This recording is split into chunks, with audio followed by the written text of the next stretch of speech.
Ladies and gentlemen, to the main point tonight, why are we surprised when Donald Trump says satirically or otherwise puts out a social media post saying that he has become the acting president of Venezuela?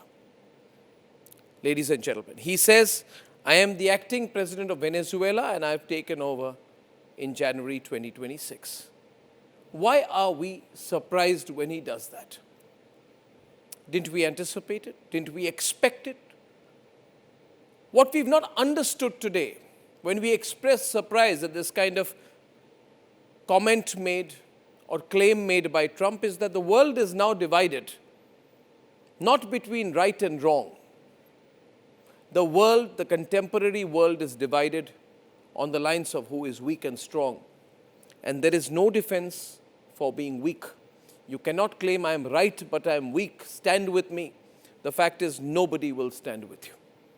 Which is why I agreed with Jeffrey Sachs when I spoke to him a few days back when he said, Arnab, I think that India should quit the Quad. One of the policies I really think is misguided for India, I'm sorry to say, is the Quad.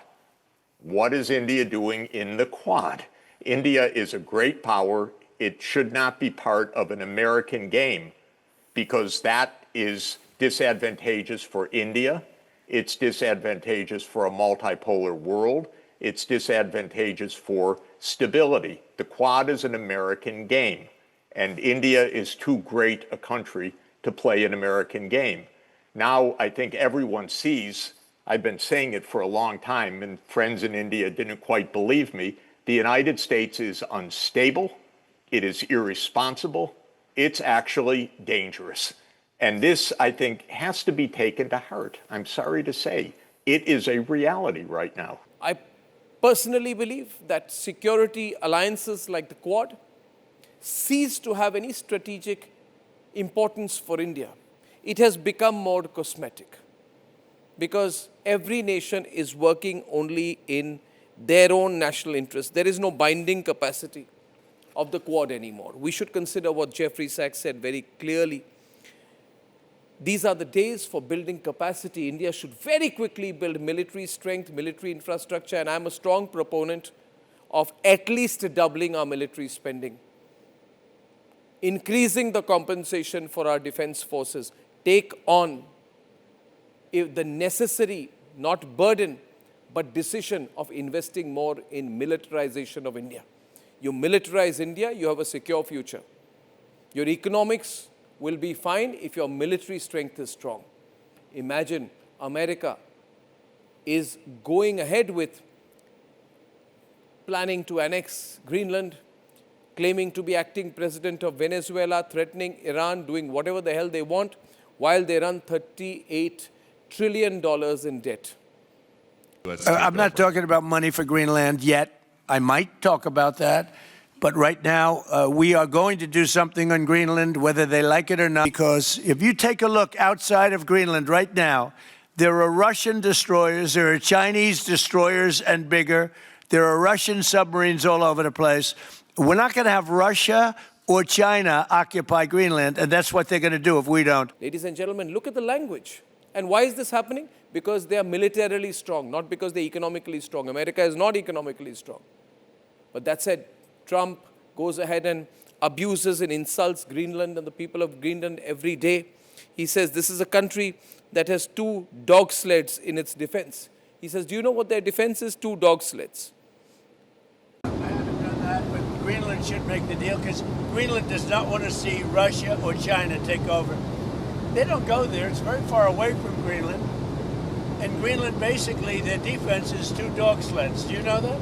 You know what their defense is? 2 dog sleds. Fact is, whether Russian, Chinese, or American, everybody is annexing territory. This is the new age of neo-colonialism backed purely by military capacity. We are already in the middle of a new age of high-tech military colonialism. It has already begun. People are annexing parts of the world. Global carving of territories has begun to happen. There is no point in being a weak or even a relatively weak country, or even a continent, for example. If you don't stand up for yourself, if you don't build a military capacity which can take on counter, and even if required, threaten America or threaten China, then you will be run over directly or indirectly in many different ways. Ladies and gentlemen, look at Europe. Look at Europe. Look at the way in which Europe has messed things up by believing in a military alliance. Europe thought that if push comes to shove, the Americans are always there to stand for them. And that is why Europe, over several decades, became a vassal state, which is why when Trump moved into Venezuela, even though the British probably disagreed, Keir Starmer had to say that the UK has long supported a transition of power in Venezuela. Was this a transition of power? It was not. It was annexation.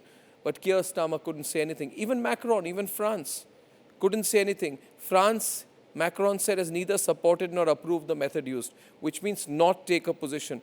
Germany, all the German Chancellor could say was that the legal assessment of the US intervention is complex and requires careful consideration. Even the EU has said that Maduro lacks the legitimacy of a democratically elected president. Even Giorgia Meloni said that this is not the right way to end authoritarian regimes. But none of these countries or blocs, UK, France, Germany, EU or Italy, could actually take on America or say that, no, this is wrong. What you have done is wrong. And because they could not question what the Americans did in Venezuela, and because they did not build any capacity, any military capacity for themselves, they reduced their spending on defense till Trump forced them to increase the spending on defense. And they almost gave up European territory for multiple American bases. They thought that the Americans would come and defend them. Today they are defenseless vis-a-vis Ukraine. They're calling on Trump to save them. Trump knows that he holds all the cards. And why should we be surprised that with all this lopsidedness in favor of Trump, that he's playing his cards? He's a businessman. He's going to play his cards. Which brings me to the moot point. This is the era of strength, not morality. This is the era not of right and wrong and morality and lectures. This is the era for brute strength. It is the same point, the absence of strength, that has led the Europeans to a situation where they cannot even question what the Americans are planning to do on Greenland. Keir Starmer of the UK says Greenland belongs to its people, but can Keir Starmer do anything? Germany has said the US is moving away from allies, but can Macron actually stop Trump if he says, I'm going to have Greenland? Neither can Germany, neither can Italy, neither can any of these big powers, neither can Japan. Fact is that Europe has given up its sovereignty to Trump. Brings me back to the point. Ladies and gentlemen, when Jeffrey Sachs says that we must quit the Quad, he's not actually saying quit the Quad.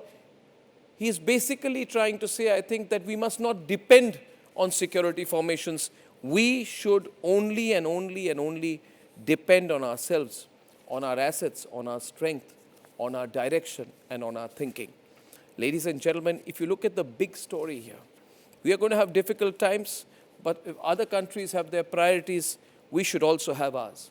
I call today for two fundamental points in the context of the geopolitics that's happening around the world.